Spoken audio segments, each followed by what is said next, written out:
السلام عليكم ورحمة الله تعالى وبركاته. إخواني أخواتي، إن شاء الله تعالى غنبارطاجي معكم واحد الطاجين ديال المخ. هاد الطاجين هذا تيجي لذيذ وتيجي هاد المخ مشرمل وتيجي بواحد الطريقة زوينة بزاف. يعني هاد الطويجين هذا راه طاجين بلدي، ماشي داك الطاجين اللي مجلدي، لأن المخ خصو يطيب في الطاجين يكون بلدي.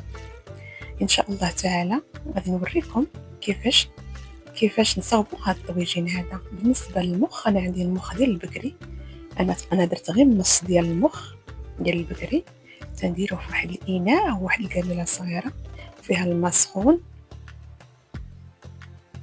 ها هو داك المخ كيفاش نداير. انت غديري الكميه اللي تقدك. انا بالنسبه لهذا المخ هذا يعني هو راه كبير، درت غير النص ديالو. تنضيفوا معاه واحد جوج ديال الورقات ديال الرد او ورقه سيدنا موسى وواحد طريف ديال الحامض، نخليه تقريبا واحد 6 ديال الدقائق. صافي، من بعد تنوضعو في شي اناء، ما نخليوش يطيب غير 6 دقائق. من بعد الا بغيتي تنزوي ليه واحد القشره رقيقه اللي تتكون مغلفه المخ. الا بغيتي تزوليها زوليها، ما بغيتيش خليها. انا زولت منها غير واحد شويه،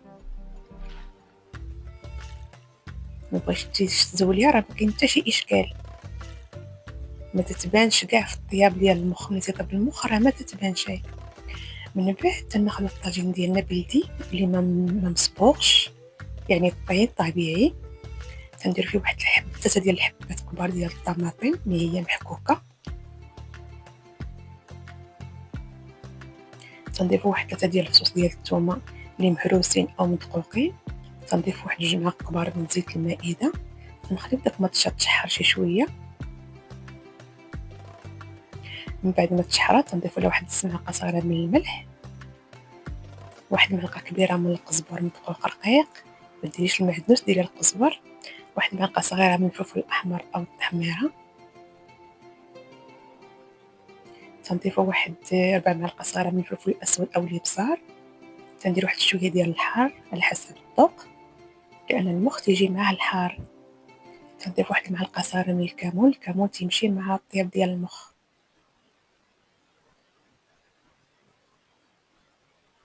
من بعد داك المخ ديالنا قطعناه طريفات متوسطين وتنستفو فوق داك الطويجين او فوق داك المطيشه اللي طابت. هاد الطاجين هذا تيجي بنين بزاف، تيجي لذيذ. راكي عارفه الطياب ديال المخ كيفاش تيجي روعه. صافي، حنا كملنا دوك الطريفات اللي عندنا. تنضيف واحد 4 كاس صغير ديال الماء الجهه اللي غيطيب فيه داك المخ، لحقاش المخ راه دغيا تيطيب. صافي، نخليوه يكمل الطياب ديالو.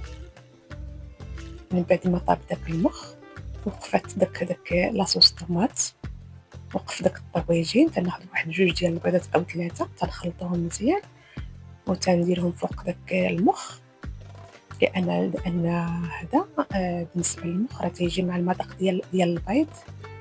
صافي،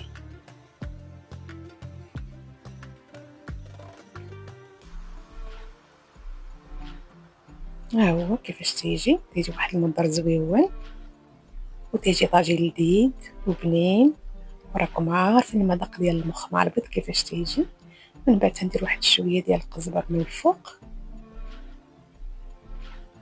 صافي، حنا كملنا من داك الطويجين ديالنا.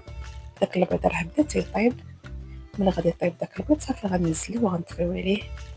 من بعد ما تيطيب داك المخ تندير واحد شويه ديال الكمون من الفوق، لان الكمون تيجي مع الطيبه ديال المخ.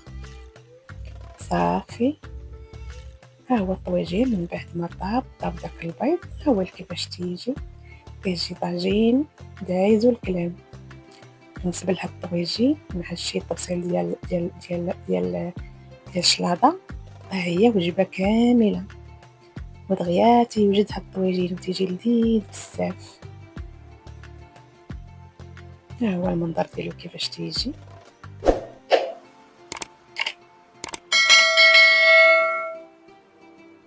الا عجبكم هاد الطاجين فعلوا الجرس، وان شاء الله شي كومونتير يكون زوين باش نعرف هاد الطويجين راه عاجبكم. وتنتمنى نلقاكم هاد الطويجين أو هاد المخ وتكونوا كلكم بخير وعلى ألف خير. يلا بصحتكم وتبقاو على خير ومع السلامة.